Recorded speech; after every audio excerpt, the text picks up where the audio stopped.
Good evening and welcome to my channel. Tonight we'll be doing a reading of The Legend of Sleepy Hallow by Washington Irving. Found among the papers of the late Diedrich Knickerbocker. A pleasing land of drowsy head it was, of dreams that wave toward the half-shut eye, and of gay castles in the clouds that pass, forever flushing round a summer sky. Castle of Indolence. In the bosom of one of those spacious coves which indent the eastern shore of the Hudson, at that broad expansion of the river denominated by the ancient Dutch navigators the Tappan Zee, and where they always prudently shortened sail and implored the protection of St. Nicholas when they crossed, there lies a small market town or rural port, which by some is called Greensburg, but which is more generally and properly known by the name of Tarrytown. This name was given, we are told in former days, by the good housewives of the adjacent country, from the inveterate propensity of their husbands to linger about the village tavern on market days. Be that as it may, I do not vouch for the fact, but merely advert to it for the sake of being precise and authentic. Not far from this village, perhaps about 2 miles, there is a little valley, or rather lap of land among high hills, which is one of the quietest places in the whole world. A small brook glides through it, with just murmur enough to lull one to repose, and the occasional whistle of a quail or tapping of a woodpecker is almost the only sound that ever breaks in upon the uniform tranquillity. I recollect that when a stripling, my first exploit in squirrel shooting was in a grove of tall walnut trees that shades one side of the valley. I had wandered into it at noontime, when all nature is peculiarly quiet, and was startled by the roar of my own gun as it broke the Sabbath stillness around and was prolonged and reverberated by the angry echoes. If ever I should wish for a retreat whither I might steal from the world and its distractions, and dream quietly away the remnant of a troubled life, I know of none more promising than this little valley. From the listless repose of the place and the peculiar characters of its inhabitants, who are descendants from the original Dutch settlers, this sequestered glen has long been known by the name of Sleepy Hollow, and its rustic lads are called the Sleepy Hollow boys throughout all the neighboring country. A drowsy, dreamy influence seems to hang over the land, and to pervade the very atmosphere. Some say that the place was bewitched by a high German doctor during the early days of the settlement. Others that an old Indian chief, the prophet or wizard of his tribe, held his powwows there before the country was discovered by Master Hedrick Hudson. Certain it is, the place still continues under the sway of some witching power that holds a spell over the minds of the good people, causing them to walk in a continual reverie. They are given to all kinds of marvelous beliefs, are subject to trances and visions, and frequently see strange sights and hear music and voices in the air. The whole neighborhood abounds with local tales, haunted spots, and twilight superstitions. Stars shoot and meteors glare oftener across the valley than in any other part of the country, and the nightmare, with her whole ninefold, seems to make it the favorite scene of her gambols. The dominant spirit, however, that haunts this enchanted region, and seems to be commander-in-chief of all the powers of the air, is the apparition of a figure on horseback without a head. It is said by some to be the ghost of a Hessian trooper, whose head had been carried away by a cannonball in some nameless battle during the Revolutionary War, and who is ever and anon seen by the country folk hurrying along in the gloom of night, as if on the wings of the wind. His haunts are not confined to the valley, but extend at times to the adjacent roads, and especially to the vicinity of a church at no great distance. Indeed, certain of the most authentic historians of those parts, who have been careful in collecting and collating the floating facts concerning this spectre, allege that the body of the trooper having been buried in the churchyard, the ghost rides forth to the scene of a battle in nightly quest of his head, and that the rushing speed with which he sometimes passes along the hollow, like a midnight blast, is owing to his being belated and in a hurry to get back to the churchyard before daybreak. Such is the general purport of this legendary superstition, which has furnished materials for many a wild story in that region of shadows, and the spectre is known at all the country firesides by the name of the Headless Horseman of Sleepy Hollow. It is remarkable that the visionary propensity I have mentioned is not confined to the native inhabitants of the valley, but is unconsciously imbibed by everyone who resides there for a time. However wide awake they may have been before they entered that sleepy region, they are sure in a little time to inhale the witching influence of the air, and begin to grow imaginative, to dream dreams, and see apparitions. I mention this peaceful spot with all possible laud, for it is in such little retired Dutch valleys found here and there embosomed in the great state of New York that populations, manners, and customs remain fixed, while the great torrent of migration and improvement which is making such incessant changes in other parts of this restless country sweeps by them unobserved. They are like those little nooks of still water which border a rapid stream, where we may see the straw and bubble riding quietly at anchor, or slowly revolving in their mimic harbor, undisturbed by the rush of the passing current. Though many years have elapsed since I trode the drowsy shades of Sleepy Hollow, yet I question whether I should not still find the same trees and the same families vegetating in its sheltered bosom. In this by-place of nature there abode, in a remote period of American history, that is to say, some 30 years since, a worthy wight of the name of Ichabod Crane, who sojourned, or as he expressed it, tarried in Sleepy Hollow for the purpose of instructing the children of the vicinity. He was a native of Connecticut, a state which supplies the Union with pioneers for the mind as well as for the forest, and sends forth yearly its legions of frontier woodmen and country schoolmasters. The cognomen of Crane was not inapplicable to his person. He was tall, but exceedingly lank, with narrow shoulders, long arms and legs, hands that dangled a mile out of his sleeves, feet that might have served for shovels, and his whole frame most loosely hung together. His head was small and flat at top, with huge ears, large green glassy eyes, and a long sniped nose, so that it looked like a weathercock perched upon his spittle neck to tell which way the wind blew. To see him striding along the profile of a hill on a windy day, with his clothes bagging and fluttering about him, one might have mistaken him for the genius of famine descending upon the earth, or some scarecrow eloped from a cornfield. His schoolhouse was a low building of one large room, rudely constructed of logs, the windows partly glazed and partly patched with leaves of old copybooks. It was most ingeniously secured at vacant hours by a withe twisted in the handle of the door, and stakes set against the window shutters, so that though a thief might get in with perfect ease, he would find some embarrassment in getting out, an idea most probably borrowed by the architect Jost van Houten from the mystery of an eel-pot. The schoolhouse stood in a rather lonely but pleasant situation, just at the foot of a woody hill, with a brook running close by, and a formidable birch tree growing at one end of it.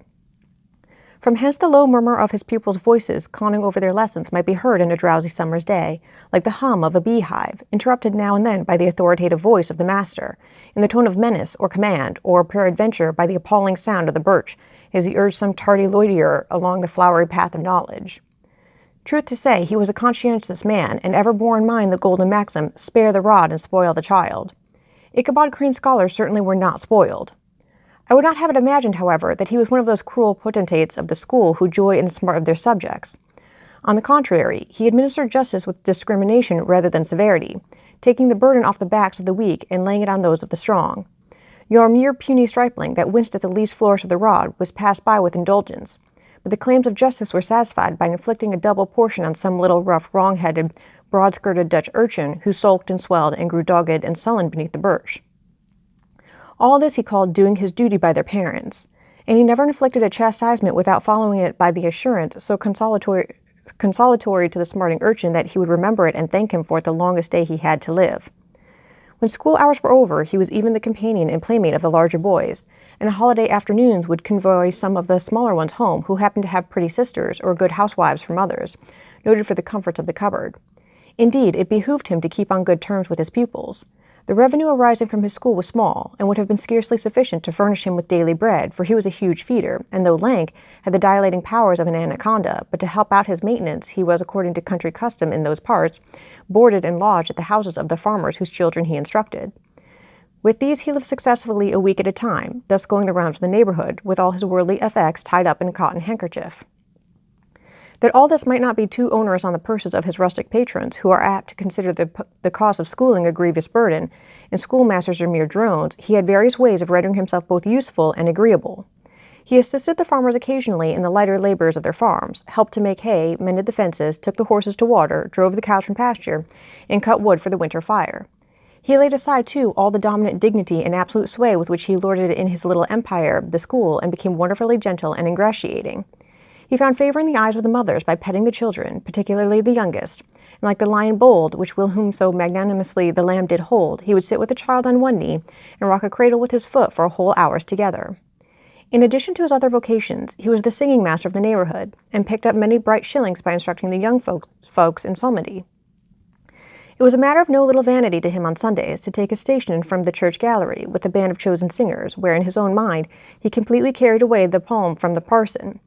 Certain it is, his voice resounded far above all the rest of the congregation, and there are peculiar quivers still to be heard in that church, and which may even be heard half a mile off, quite to the opposite side of the mill pond on a still Sunday morning, which are said to be legitimately descended from the nose of Ichabod Crane. Thus, by divers little makeshifts, in that ingenious way which is commonly denominated by hook and by crook, the worthy pedagogue got on tolerably enough, and was thought by all who understood nothing of the labor of headwork to have a wonderfully easy life of it. The schoolmaster is generally a man of some importance in the female circle of a rural neighborhood, being considered a kind of idle, gentlemanlike personage of vastly superior taste and accomplishments to the rough country swains, and indeed inferior in learning only to the parson. His appearance, therefore, is apt to occasion some little stir at the tea-table of a farmhouse and the addition of a supernumerary dish of cakes or sweetmeats, or peradventures the parade of a silver teapot. Our man of letters, therefore, was peculiarly happy in the smiles of all the country damsels. How he would figure among them in the churchyard between services on Sundays, gathering grapes for them from the wild vines that overran the surrounding trees, reciting for their amusement all the epitaphs of the tombstones, or sauntering with a whole bevy of them along the banks of the adjacent mill pond, while the more bashful country bumpkins hung sheepishly back, envying his superior elegance and address. From his half-itinerant life, also, he was a kind of traveling gazette, carrying the whole budget of his local gossip from house to house, so that his appearance was always greeted with satisfaction. He was, moreover, esteemed by the women as a man of great erudition, for he had read several books quite through, and was a perfect master of Cotton Mather's History of New England Witchcraft, in which, by the way, he most firmly and potently believed. He was, in fact, an odd mixture of small shrewdness and simple credulity. His appetite for the marvelous and his powers of digesting it were equally extraordinary, and both had been increased by his residence in this spell-bound region. No tale was too gross or monstrous for his capacious swallow. It was often his delight, after his school was dismissed in the afternoon, to stretch himself on the rich bed of clover bordering the little brook that whimpered by his schoolhouse, and there con over old Mather's direful tales, until the gathering dusk of evening made the printed page a mere mist before his eyes. Then, as he wended his way by swamp and stream and awful woodland to the farmhouse where he happened to be quartered, every sound of nature at that witching hour fluttered his excited imagination.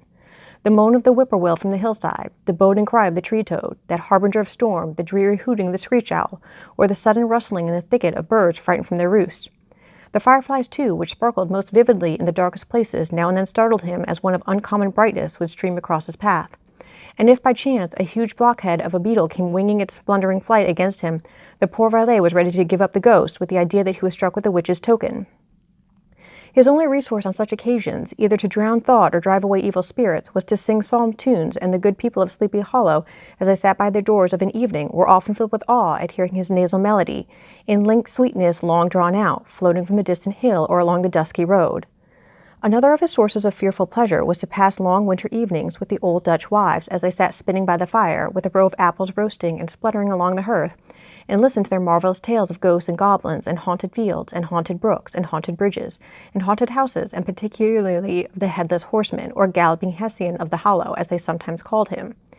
He would delight them equally by his anecdotes of witchcraft, and of the direful omens and portentous sights and sounds in the air, which prevailed in the earlier times of Connecticut, and would frighten them woefully with speculations upon comets and shooting stars, and with the alarming fact that the world had absolutely turned round, and that they were half the time topsy-turvy.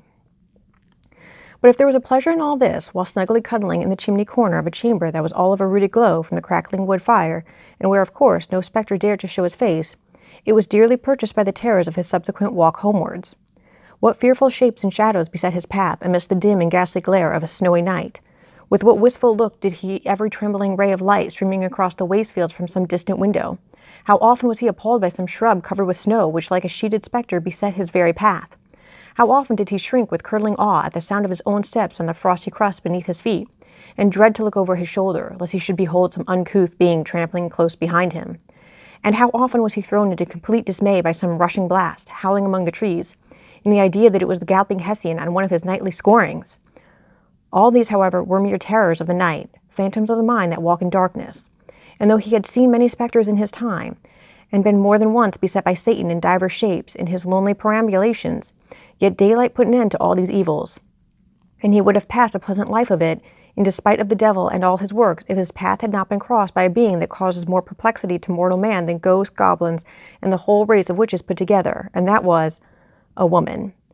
Among the musical disciples who assembled one evening in each week to receive his instructions in psalmody was Katrina Van Tassel, the daughter and only child of a substantial Dutch farmer. She was a blooming lass of fresh 18, plump as a partridge, ripe and melting and rosy-cheeked as one of her father's peaches, and universally famed, not merely for her beauty, but her vast expectations. She was withal a little of a coquette, as might be perceived even in her dress, which was a mixture of ancient and modern fashions, as most suited to set off her charms. She wore the ornaments of pure yellow gold, which her great-great-grandmother had brought over from Saardam, the tempting stomacher of the olden time, and withal a provokingly short petticoat to display the prettiest foot and ankle in the country round. Ichabod Crane had a soft and foolish heart towards the sex, and it is not to be wondered at that so tempting a morsel soon found favor in his eyes, more especially after he had visited her in her paternal mansion. Old Baltus Van Tassel was a perfect picture of a thriving, contented, liberal-hearted farmer. He seldom, it is true, sent either his eyes or his thoughts beyond the boundaries of his own farm, but within those everything was snug, happy, and well-conditioned. He was satisfied with his wealth, but not proud of it, and piqued himself upon the hearty abundance rather than the style in which he lived. His stronghold was situated on the banks of the Hudson, in one of those green, sheltered, fertile nooks in which the Dutch farmers are so fond of nesting. A great elm tree spread its broad branches over it, at the foot of which bubbled up a spring of the softest and sweetest water in a little well formed of a barrel, and then stole sparkling away through the grass to a neighboring brook that babbled along among alders and dwarf willows. Hard by the farmhouse was a vast barn that might have served for a church, every window and crevice of which seemed bursting forth with the treasures of the farm. The flail was busily resounding within it from morning to night. Swallows and martins skimmed twittering about the eaves, and rows of pigeons, some with one eye turned up as if watching the weather, some with their heads under their wings or buried in their bosoms, and others swelling and cooing and bowing about their dames, were enjoying the sunshine on the roof. Sleek, unwieldy porkers were grunting in the repose and abundance of their pens, from whence sallied forth now and then troops of sucking pigs as if to snuff the air. A stately squadron of snowy geese were riding in an adjoining pond, conveying whole fleets of ducks. Regiments of turkeys were gobbling through the farmyard, and guinea fowls fretting about it, like ill-tempered housewives with their peevish, discontented cry. Before the barn door strutted the gallant cock, that pattern of a husband, a warrior, and a fine gentleman, clapping his burnished wings and crowing in the pride and gladness of his heart, sometimes tearing up the earth with his feet, and then generously calling his ever-hungry family of wives and children to enjoy the rich morsel which he had discovered.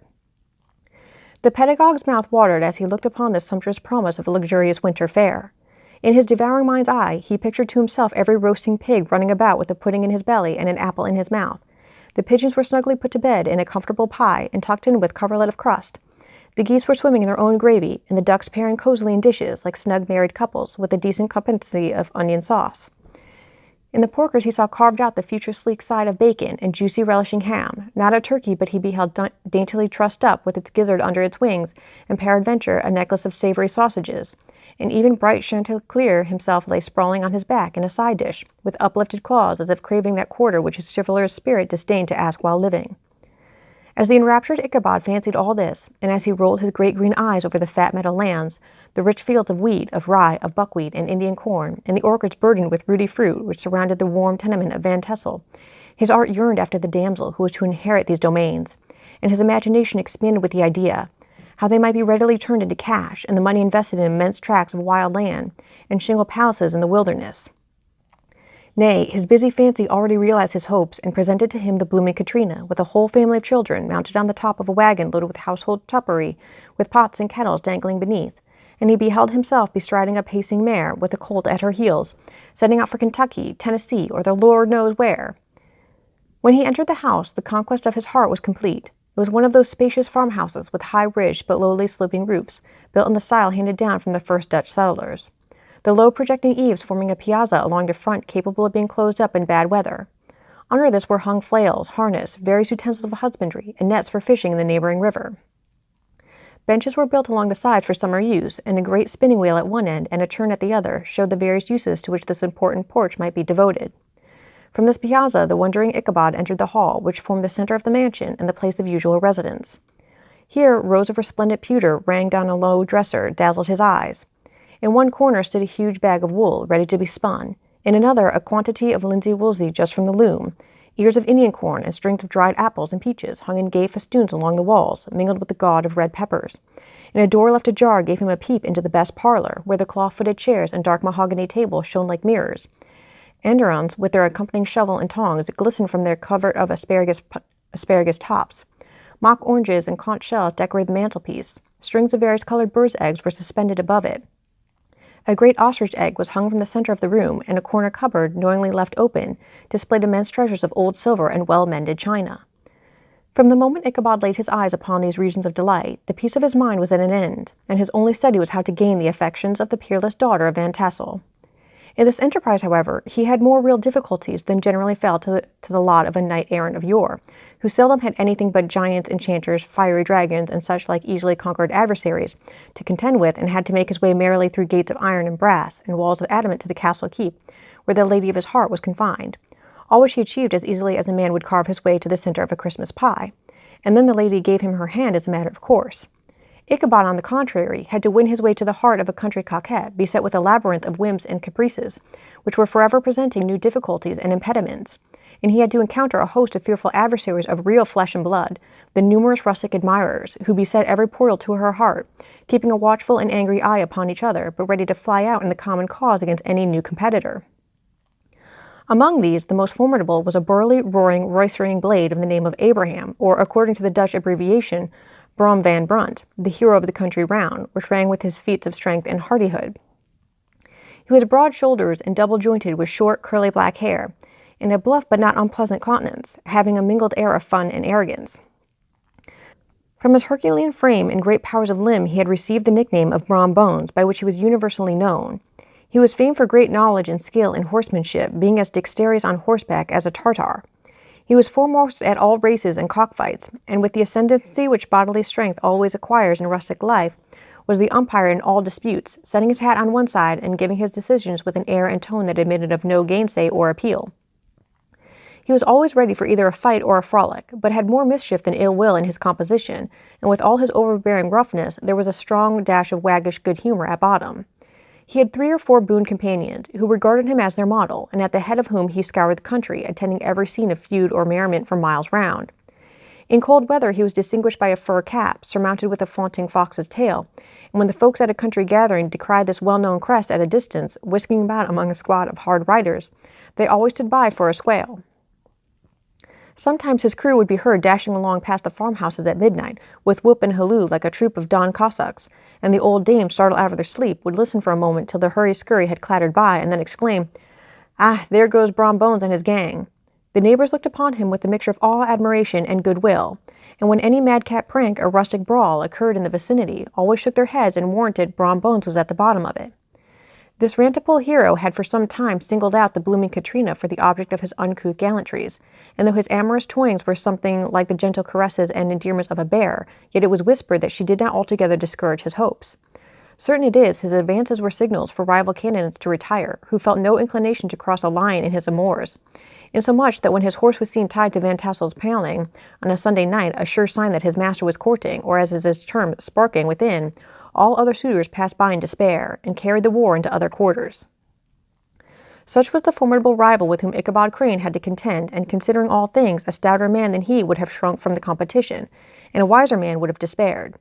He had, however, a happy mixture of pliability and perseverance in his nature. He was in form and spirit like a supple jack, yielding but tough. Though he bent, he never broke, and though he bowed beneath the slightest pressure, yet the moment it was away, jerk, he was as erect and carried his head as high as ever. To have taken the field openly against his rival would have been madness, for he was not a man to be thwarted in his amours any more than that stormy lover Achilles. Ichabod, therefore, made his advances in a quiet and gently insinuating manner. Under cover of his character of singing master, he made frequent visits at the farmhouse, not that he had anything to apprehend from the meddlesome interference of parents, which is so often a stumbling block in the path of lovers. Bolt Van Tassel was an easy, indulgent soul. He loved his daughter better even than his pipe, and like a reasonable man and an excellent father, let her have her way in everything. His notable little wife, too, had enough to do to attend to her housekeeping and manage her poultry, for as she sagely observed, ducks and geese are foolish things and must be looked after, but girls can take care of themselves. Thus, while the busy dame bustled about the house, or plied her spinning wheel at one end of the piazza, honest Bolt would sit smoking his evening pipe at the other, watching the achievements of a little wooden warrior, who, armed with a sword in each hand, was most valiantly fighting the wind on the pinnacle of the barn. In the meantime, Ichabod would carry on his suit with the daughter by the side of the spring under the great elm, or sauntering along in the twilight, that hour so favorable to the lover's eloquence. I profess not to know how women's hearts are wooed and won. To me, they have always been matters of riddle and admiration. Some seem to have but one vulnerable point, or door of access, while others have 1,000 avenues, and may be captured in 1,000 different ways. It is a great triumph of skill to gain the former, but a still greater proof of generalship to maintain possession of the latter. For man must battle for his fortress at every door and window. He who wins 1,000 common hearts is therefore entitled to some renown, but he who keeps undisputed sway over the heart of a coquette is indeed a hero. Certain it is, this was not the case with the redoubtable Brom Bones, and from the moment Ichabod Crane made his advances, the interest of the former evidently declined. His horse was no longer seen tied to the palings on Sunday nights, and a deadly feud gradually arose between him and the preceptor of Sleepy Hallow. Brom, who had a degree of rough chivalry in his nature, would fain have carried matters to open warfare and have settled their pretensions to the lady, according to the mode of those most concise and simple reasonings, the knights errants of yore, by single combat. But Ichabod was too conscious of the superior might of his adversary to enter the lists against him. He had overheard a boast of Bones that he would double the schoolmaster up and lay him on a shelf of his own schoolhouse, and he was too wary to give him an opportunity. There was something extremely provoking in this obstinately pacific system. It left Brom no alternative but to draw upon the funds of rustic wagery in his disposition, and to play off boorish practical jokes upon his rival. Ichabod became the object of whimsical persecution to Bones and his gang of rough riders. They harried his hitherto peaceful domains, smoked out his singing school by stopping up the chimney, broke into his schoolhouse at night in spite of its formidable fastenings of withe and window stakes, and turned everything topsy-turvy, so that the poor schoolmaster began to think all the witches in the country held their meetings there. But what was still more annoying, Brom took all opportunities of turning him into ridicule in presence of his mistress, and had a scoundrel dong whom he taught to whine in the most ludicrous manner, and introduced as a rival of Ichabod's, to instruct her in psalmody. In this way matters went on for some time, without producing any material effect on the relative situations of the contending powers. On a fine autumnal afternoon, Ichabod, in pensive mood, sat enthroned on the lofty stool from whence he usually watched all the concerns of his little literary realm.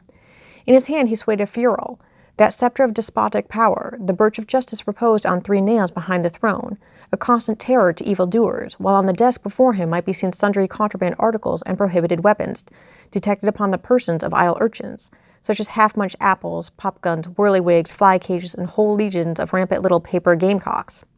Apparently there had been some appalling act of justice recently inflicted, for his scholars were all busily intent upon their books, or slyly whispering behind them with one eye kept upon the master, and a kind of buzzing stillness reigned throughout the schoolroom. It was suddenly interrupted by the appearance of a negro in towel-cloth jacket and trousers, a round-crowned fragment of a hat like the cap of Mercury, and mounted on the back of a ragged, wild, half-broken colt, which he managed with a rope by way of halter. He came clattering up to the school door with an invitation to Ichabod to attend a merrymaking or a quilting frolic to be held that evening at Mynheer Van Tassel's, and having delivered his message with that air of importance and effort at fine language which a negro is apt to display on petty embassies of the kind, he dashed over the brook and was seen scampering away up the hollow, full of the importance and hurry of his mission. All was now bustle and hubbub in the late quiet schoolroom. The scholars were hurried through their lessons without stopping at trifles. Those who were nimble skipped over half with impunity, and those who were tardy had a smart application now and then in the rear to quicken their speed or help them over a tall word. Books were flung aside without being put away on the shelves, inkstands were overturned, benches thrown down, and the whole school was turned loose an hour before the usual time, bursting forth like a legion of young imps yelping and racketing about the green and joy of their early emancipation. The gallant Ichabod now spent at least an extra half-hour at his toilet, brushing and furbishing up his best and indeed only suit of rusty black, and arranging his locks by a bit of broken looking-glass that hung up in the schoolhouse. That he might make his appearance before his mistress in the true style of a cavalier, he borrowed a horse from the farmer with whom he was domiciled, a choleric old Dutchman of the name of Hans Van Ripper, and thus gallantly mounted, issued forth like a knight-errant in quest of adventures. But it is met I should, in the true spirit of romantic story, give some account of the looks and equipments of my hero and his steed. The animal he bestrode was a broken-down plough horse that had outlived almost everything but its viciousness. He was gaunt and shagged, with an ewe neck and a head like a hammer.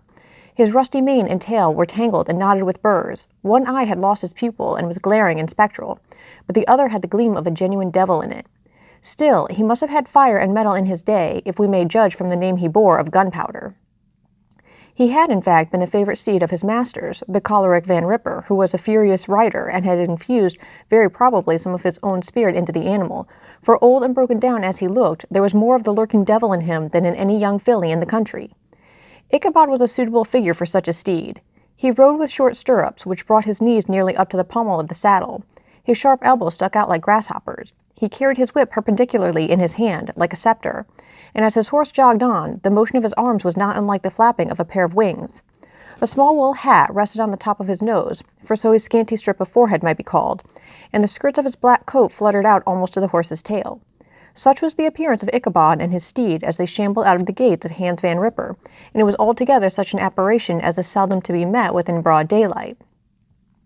It was, as I have said, a fine autumnal day. The sky was clear and serene, and nature wore that rich and golden livery which we always associate with the idea of abundance.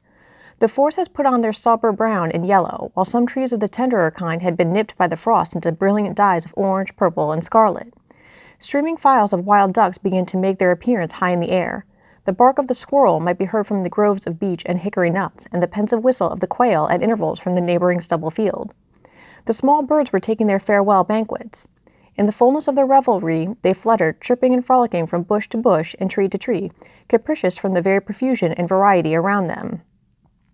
There was the honest cock-robin, the favorite game of stripling sportsmen, with its loud querulous note, and the twittering blackbirds flying in sable clouds, and the golden-ringed woodpecker with his crimson crest, his broad black gorget, and splendid plumage, and the cedar bird with its red-tipped wings and yellow-tipped tail and its little Montero cap of feathers, and the blue jay, that noisy coxcomb, in his gay light blue coat and white underclothes, screaming and chattering, nodding and bobbing and bowing, and pretending to be on good terms with every songster of the grove.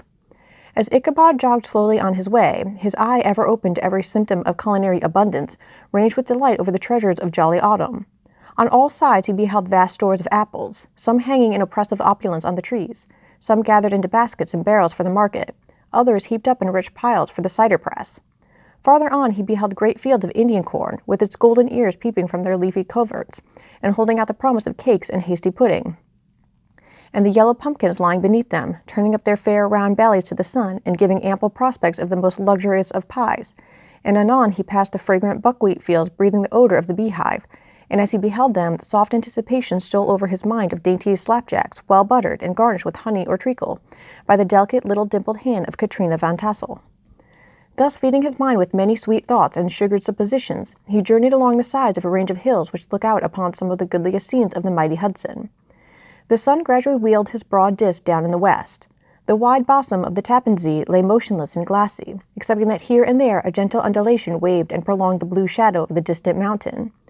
A few amber clouds floated in the sky without a breath of air to move them. The horizon was of a fine golden tint, changing gradually into a pure apple green, and from that into the deep blue of the mid-heaven. A slanting ray lingered on the woody crest of the precipice that overhung some parts of the river, giving greater depth to the dark gray and purple of their rocky sides.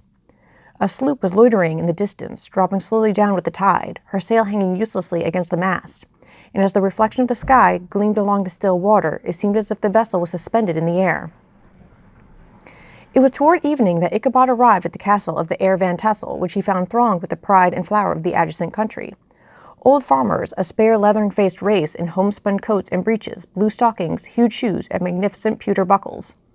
Their brisk, withered little dames in close-crimped caps, long-waisted short gowns, homespun petticoats with scissors and pincushions, and gay calico pockets hanging on the outside. Buxom lasses almost as antiquated as their mothers, excepting where a straw hat, a fine ribbon, or perhaps a white frock, gave symptoms of city innovation. The sons in short square-skirted coats with rows of stupendous brass buttons, and their hair generally queued in the fashion of the times, especially if they could procure an eel-skin for the purpose, it being esteemed throughout the country as a potent nourisher and strengthener of the hair. Brom Bones, however, was the hero of the scene, having come to the gathering on his favorite steed, Daredevil, a creature like himself full of mettle and mischief, and which no one but himself could manage. He was, in fact, noted for preferring vicious animals, given to all kinds of tricks which kept the rider in constant risk of his neck, for he held a tractable, well-broken horse as unworthy of a lad of spirit. Fain would I pause to dwell upon the world of charms that burst upon the enraptured gaze of my hero as he entered the state parlor of Van Tassel's mansion. Not those of the bevy of buxom laces, with their luxurious display of red and white, but the ample charms of a genuine Dutch country tea-table in the sumptuous time of autumn. Such heaped-up platters of cakes of various and almost indescribable kinds known only to experienced Dutch housewives. There was the doughty donut, the tender oily koek, and the crisp and crumbling whirler, sweet cakes and short cakes, ginger cakes and honey cakes, and the whole family of cakes. And then there were apple pies, and peach pies, and pumpkin pies, besides slices of ham and smoked beef, and more of a delectable dishes of preserved plums, and peaches, and pears, and quinces. Not to mention broiled shade and roasted chickens, together with bowls of milk and cream, all mingled higgledy-piggledy, pretty much as I have enumerated them, with the motherly teapot sending up its clouds of vapor from the mist. Heaven bless the mark! I want breath and time to discuss this banquet as it deserves, and am too eager to get on with my story. Happily, Ichabod Crane was not in so great a hurry as his historian, but did ample justice to every dainty. It was a kind and thankful creature whose heart dilated in proportion as his skin was filled with good cheer, and whose spirits rose with eating as some men's do with drink. He could not help, too, rolling his large eyes round him as he ate, and chuckling with the possibility that he might one day be lord of all this scene of almost unimaginable luxury and splendor. Then he thought how soon he'd turn his back upon the old schoolhouse, snap his fingers in the face of Hans Van Ripper and every other niggardly patron, and kick any ignorant pedagogue out of doors that should dare to call him comrade. Old Baltus Van Tussel moved about among his guests with a face dilated with content and good humor, round and jolly as the harvest moon. His hospitable attentions were brief but expressive, being confined to a shake of the hand, a slap on the shoulder, a loud laugh, and a pressing invitation to fall to and help themselves. And now the sound of the music from the common room or hall summoned to the dance. The musician was an old gray-headed Negro who had been the itinerant orchestra of the neighborhood for more than half a century. His instrument was as old and battered as himself. The greater part of the time he scraped on 2 or 3 strings, accompanying every movement of the bow with a motion of the head, bowing almost to the ground and stamping with his foot whenever a fresh couple were to start. Ichabod prided himself upon his dancing as much as upon his vocal powers. Not a limb, not a fiber about him was idle, and to have seen his loosely hung frame in full motion and chattering about the room, you would have thought St. Vitus himself, that blessed patron of the dance, was figuring before you in person. He was the admiration of all the Negroes, who, having gathered of all ages and sizes from the farm and the neighborhood, stood forming a pyramid of shining black faces at every door and window, gazing with delight at the scene, rolling their white eyeballs and showing grinning rows of ivory from ear to ear. How could the flogger of urchins be otherwise than animated and joyous? The lady of his heart was his partner in the dance, and smiling graciously in reply to all his amorous oglings, while Brom Bones, sorely smitten with love and jealousy, sat brooding by himself in one corner.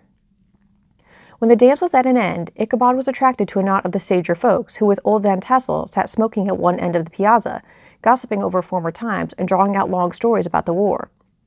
This neighborhood, at the time of which I am speaking, was one of those highly favored places which abound with chronicle and great men. The British and American line had run near it during the war. It had therefore been the scene of marauding and infested with refugees, cowboys, and all kinds of border chivalry. Just sufficient time had elapsed to enable each storyteller to dress up his tale with a little becoming fiction, and in the indistinctness of his recollection to make himself the hero of every exploit. There was the story of Doffue Martling, a large blue-bearded Dutchman who had nearly taken a British frigate with an old iron 9-pounder from a mud breastwork, only that his gun burst at the 6th discharge. And there was an old gentleman who shall be nameless, being too rich a mynheer to be lightly mentioned, who in the Battle of White Plains, being an excellent master of defense, parried a musket ball with a small sword, insomuch that he absolutely felt it whiz round the blade and glance off at the hilt, in proof of which he was ready at any time to show the sword, with the hilt a little bent. There were several more that had been equally great in the field, not one of whom but was persuaded that he had a considerable hand in bringing the war to a happy termination. But all these were nothing to the tales of ghosts and apparitions that succeeded. The neighborhood is rich in legendary treasures of the kind. Local tales and superstitions thrive best in these sheltered, long-settled retreats, but are trampled underfoot by the shifting throng that forms the population of most of our country places. Besides, there is no encouragement for ghosts in most of our villages, for they have scarcely had time to finish their first nap and turn themselves in their graves before their surviving friends have traveled away from the neighborhood, so that when they turn out at night to walk their rounds, they have no acquaintance left to call upon. This is perhaps the reason why we so seldom hear of ghosts except in our long-established Dutch communities. The immediate cause, however, of the prevalence of supernatural stories in these parts was doubtless owing to the vicinity of Sleepy Hollow. There was a contagion in the very air that blew from that haunted region. It breathed forth an atmosphere of dreams and fancies infecting all the land. Several of the Sleepy Hollow people were present at Van Tassel's, and as usual were doling out their wild and wonderful legends. Many dismal tales were told about funeral trains, and mourning cries and wailings heard and seen about the great tree where the unfortunate Major Andre was taken, and which stood in the neighborhood. Some mention was made also of the woman in white that haunted the dark glen at Raven Rock, and was often heard to shriek on winter nights before a storm, having perished there in the snow. The chief part of the stories, however, turned upon the favorite specter of Sleepy Hollow, the headless horseman who had been heard several times of late patrolling the country, and it was said tethered his horse nightly among the graves in the churchyard. The sequestered situation of this church seems always to have made it a favorite haunt of troubled spirits. It stands on a knoll, surrounded by locust trees and lofty elms, from among which its descent whitewashed walls shine modestly forth, like Christian purity beaming through the shades of retirement. A gentle slope descends from it to a silver sheet of water, bordered by high trees between which peeps may be caught at the blue hills of the Hudson. To look upon its glass-grown yard where the sunbeams seem to sleep so quietly, one would think that there at least the dead might rest in peace. On one side of the church extends a wide woody dell, along which raves a large brook among broken rocks and trunks of fallen trees. Over a deep black part of the stream, not far from the church, was formerly thrown a wooden bridge. The road that led to it and the bridge itself were thickly shaded by overhanging trees, which cast a gloom about it even in the daytime, but occasioned a fearful darkness at night. Such was one of the favorite haunts of the headless horseman, and the place where he was most frequently encountered. The tale was told of old Brower, a most heretical disbeliever in ghosts, how he met the horseman returning from his foray into Sleepy Hollow, and was obliged to get up behind him, how they galloped over bush and brake, over hill and swamp, until they reached the bridge, when the horseman suddenly turned into a skeleton, threw old Brower into the brook, and sprang away over the treetops with a clap of thunder. This story was immediately matched by thrice marvelous adventure of Brom Bones, who made light of the galloping Hessian as an errant jockey. He affirmed that on returning one night from the neighboring village of Sing Sing, he had been overtaken by this midnight trooper, that he had offered to race with him for a bowl of punch, and should have won it too, for Daredevil beat the goblin horse All Hallow, but just as they came to the church bridge, the Hessian bolted and vanished in a flash of fire. All these tales, told in that drowsy undertone with which men talk in the dark, the countenances of the listeners only now and then receiving a casual gleam from the glare of a pipe, sank deep in the mind of Ichabod. He repaid them in kind with large extracts from his invaluable author, Cotton Mather, and added many marvelous events that had taken place in his native state of Connecticut, and fearful sights which he had seen in his nightly walks about Sleepy Hollow. The revel now gradually broke up. The old farmers gathered together their families and their wagons, and were heard for some time rattling along the hollow roads and over the distant hills. Some of the damsels mounted on pillions behind their favorite swains, and their light-hearted laughter, mingling with the clatter of hoofs, echoed along the silent woodlands, sounding fainter and fainter until they gradually died away. And the late scene of noise and frolic was all silent and deserted. Ichabod only lingered behind, according to the custom of country lovers, to have a tete-a-tete with the heiress, fully convinced that he was now on the high road to success. What passed at this interview I will not pretend to say, for in fact I do not know. Something, however, I fear me, must have gone wrong, for he certainly sallied forth after no very great interval, with an air quite desolate and chapfallen. Oh, these women, these women! Could that girl have been playing off any of her coquettish tricks? Was her encouragement of the poor pedagogue all a mere sham to secure her conquest of his rival? Heaven only knows, not I. Let it suffice to say, Ichabod stood forth with the air of one who had been sacking a hen roost rather than a fair lady's heart.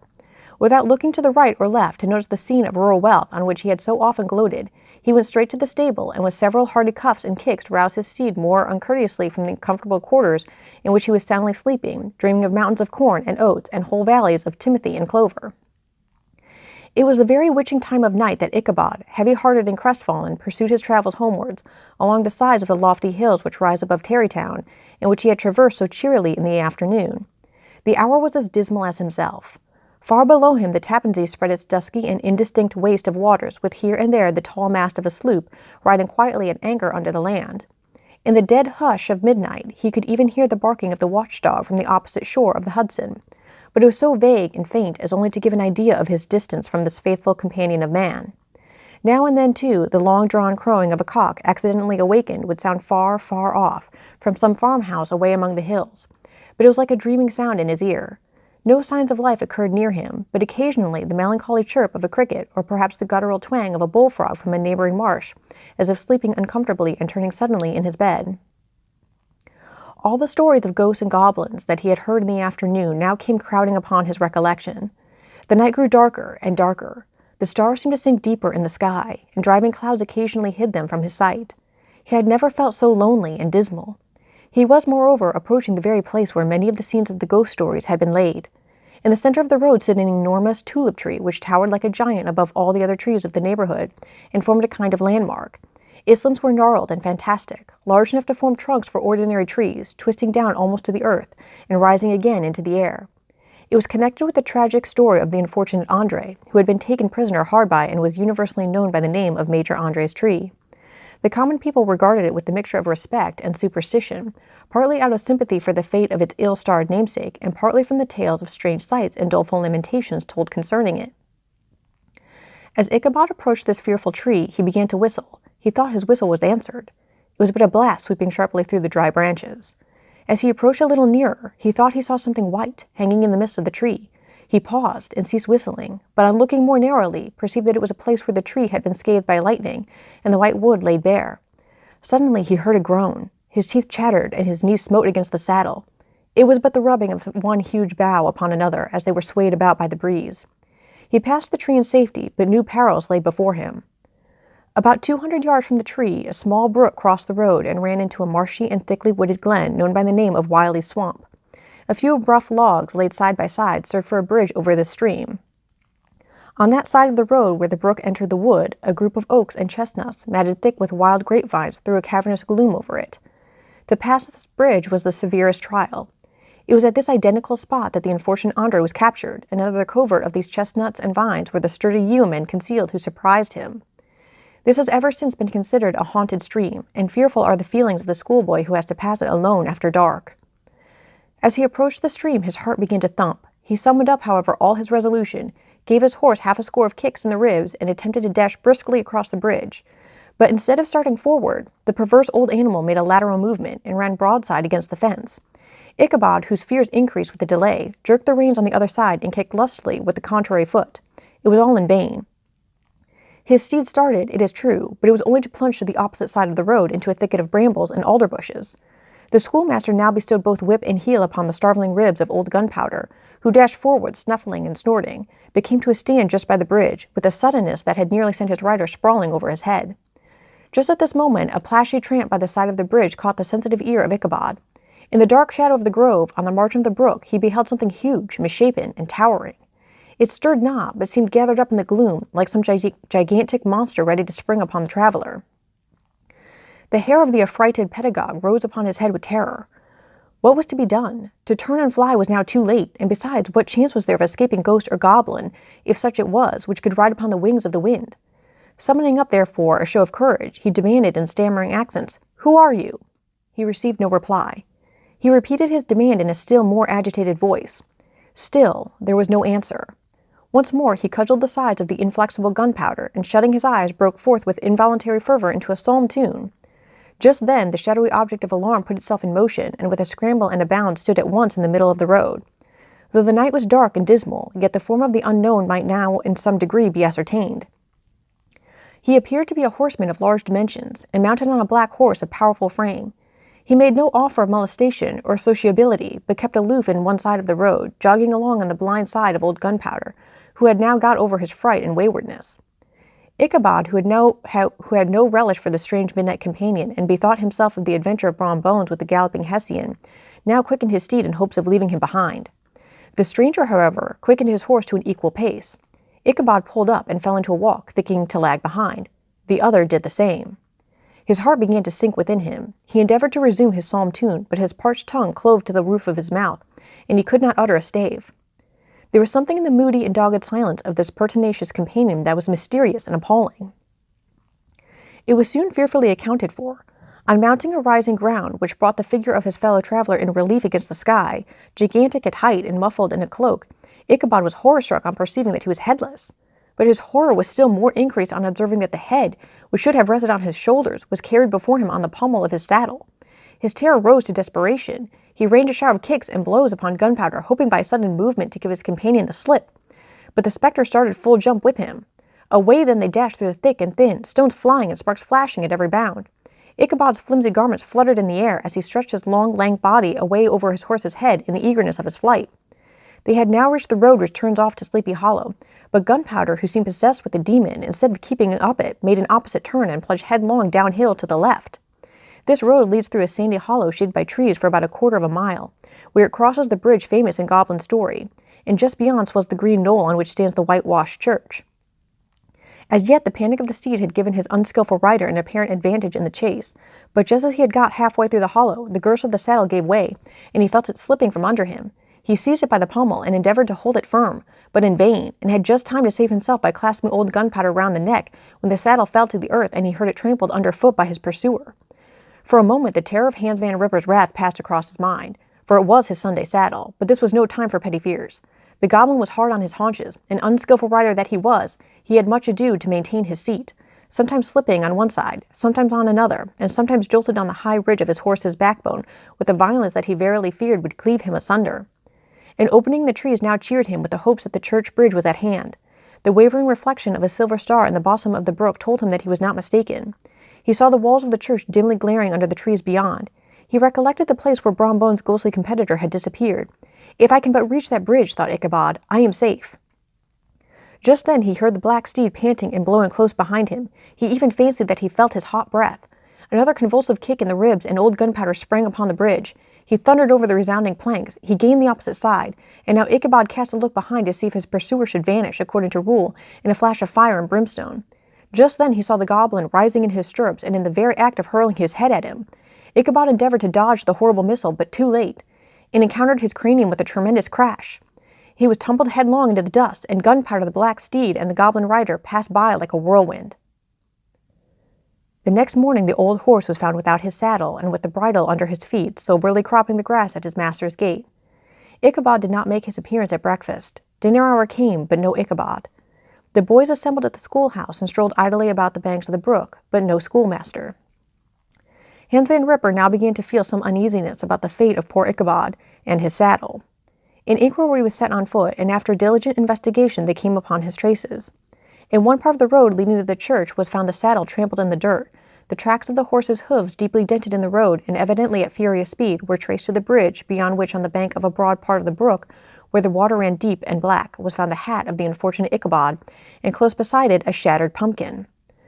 The brook was searched, but the body of the schoolmaster was not to be discovered.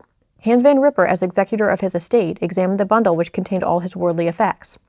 They consisted of 2 shirts and a half, 2 stocks for the neck, a pair or 2 of worsted stockings, an old pair of corduroy small-clothes, a rusty razor, a book of psalm tunes full of dog's ears, and a broken pitch-pipe.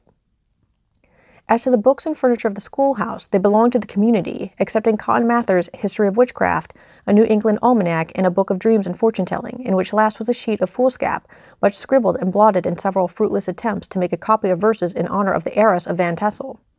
These magic books and the poetic scrawl were forthwith consigned to the flames by Hans Van Ripper, who from that time forward determined to send his children no more to school, observing that he never knew any good come of this same reading and writing. Whatever money the schoolmaster possessed, and he had received his quarter's pay but a day or 2 before, he must have had about his person at the time of his disappearance. The mysterious event caused much speculation at the church on the following Sunday. Knots of gazers and gossips were collected in the churchyard, at the bridge, and at the spot where the hat and pumpkin had been found. The stories of Brower, of Bones, and a whole bunch of others were called to mind, and when they had diligently considered them all and compared them with the symptoms of the present case, they shook their heads and came to the conclusion that Ichabod had been carried off by the galloping Hessian. As he was a bachelor and in nobody's debt, nobody troubled his head any more about him. The school was removed to a different quarter of the hollow, and another pedagogue reigned in his stead. It is true, an old farmer, who had been down to New York on a visit several years after, and from whom this account of the ghostly adventure was received, brought home the intelligence that Ichabod Crane was still alive, that he had left the neighborhood partly through fear of the goblin and Hans Van Ripper, and partly in mortification at having been suddenly dismissed by the heiress, that he had changed his quarters to a distant part of the country, had kept school and studied law at the same time, had been admitted to the bar, turned politician, electioneered, written for the newspaper, and finally had been made a justice of the 10-pound court. Brombones, too, who shortly after his rival's disappearance conducted the blooming Katrina in triumph to the altar, was observed to look exceedingly knowing whenever the story of Ichabod was related, and always burst into a hearty laugh at the mention of the pumpkin, which led some to suspect that he knew more about the matter than he chose to tell. The old country wives, however, who are the best judges of these matters, maintain to this day that Ichabod was spirited away by supernatural means, and it is a favorite story often told about the neighborhood round the winter evening fire. The bridge became more than ever an object of superstitious awe, and that may be the reason why the road has been altered of late years so as to approach the church by the border of the mill pond. The schoolhouse being deserted soon fell to decay, and was reported to be haunted by the ghost of the unfortunate pedagogue, and the ploughboy loitering homeward of a still summer evening has often fancied his voice at a distance, chanting a melancholy psalm tune among the tranquil solitudes of Sleepy Hollow. Postscript, found in the handwriting of Mr. Knickerbocker. The preceding tale is given almost in the precise words in which I heard it related at a corporation meeting at the ancient city of Manhattan, at which were present many of its sagest and most illustrious burghers. The narrator was a pleasant, shabby gentlemanly old fellow in pepper and salt clothes, with a sadly humorous face, and one whom I strongly suspected of being poor. He made such efforts to be entertaining. When his story was concluded, there was much laughter and approbation, particularly from 2 or 3 deputy aldermen, who had been asleep the greater part of the time. There was, however, one tall, dry-looking old gentleman with beetling eyebrows, who maintained a grave and rather severe face throughout, now and then folding his arms, inclining his head, and looking down upon the floor, as if turning a doubt over in his mind. He was one of your wary men, who never laugh but upon good grounds, when they have reason and law on their side. When the mirth of the rest of the company had subsided, and silence was restored, he leaned one arm on the elbow of his chair, and sticking the other akimbo, demanded with a slight but exceedingly sage motion of the head and contraction of the brow, what was the moral of the story, and what it went to prove. The storyteller, who was just putting a glass of wine to his lips, as a refreshment after his toils, paused for a moment, looked at his inquirer with an air of infinite deference, and lowering the glass slowly to the table, observed that the story was intended most logically to prove that there is no situation in life but has its advantages and pleasures, provided we will but take a joke as we find it. That therefore he that runs races with goblin troopers is likely to have rough riding of it. Ergo, for a country schoolmaster to be refused the hand of a Dutch heiress is a certain step to high preferment in the state. The cautious old gentleman knit his brows tenfold closer after this explanation, being sorely puzzled by the ratiocination of the syllogism, while methought the one in pepper and salt eyed him with something of a triumphant leer. At length he observed that all this was very well, but still he thought the story a little on the extravagant. There were 1 or 2 points on which he had his doubts. "Faith, sir," replied the storyteller, "as to that matter, I don't believe one half of it myself. D.K. The end." Thus ends the story of the Legend of Sleepy Hallow.